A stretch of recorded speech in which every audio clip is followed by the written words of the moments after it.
ఈ ప్రజలను కాపాడేది ఈ రాజ్యాంగం అని, ఈ రాజ్యాంగానికి ప్రతి ఒక్కరు లోబడాలని మనం నిబంధన చేసుకుంటే, ఈ రాజకీయ నాయకులు కూడా ఈ రాజ్యాంగానికి కట్టుబడి ఉంటామని ప్రమాణ స్వీకారాలు చేస్తూ ఉంటే, కానీ ఈ అధికారులే, ఈ ప్రధానులే, ఈ మంత్రులే, ఈ ముఖ్యమంత్రులే ప్రమాణం చేసిన రాజ్యాంగం వేరుతా ఉంటే, వాళ్ళ సొంత ఆలోచనలే, సొంత ఉద్దేశాలే నెరవేరుస్తుంటే ఈ రాజ్యాంగాలు ఎందుకు?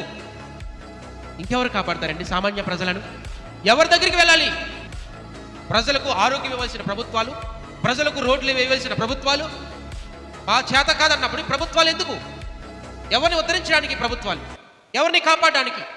దేశ మాన ప్రాణాలు ఆరోగ్యాలు కాపాడవలసిన ప్రభుత్వాలే మా చేత కాదని చేతులు ఎత్తేస్తుంటే మరి మన రాష్ట్ర ప్రజలను, దేశ ప్రజలను ఎవరు కాపాడాలి? అందుకే దేవుడు సెలవిస్తా ఉన్నాడు, మనుషులను నమ్ముకుంటే కంటే యెహోవాను ఆశ్రయించడం మేలు, రాజులను నమ్ముకుంటే కంటే యెహోవాను నమ్ముకుంటే మేలు. యేసు క్రీస్తు దగ్గరికి వచ్చిన ప్రతి ఒక్కడు బాగుపడ్డాడు. యేసు క్రీస్తుని వెంబడించిన ప్రతి వారు స్వస్థతలు చూశారు.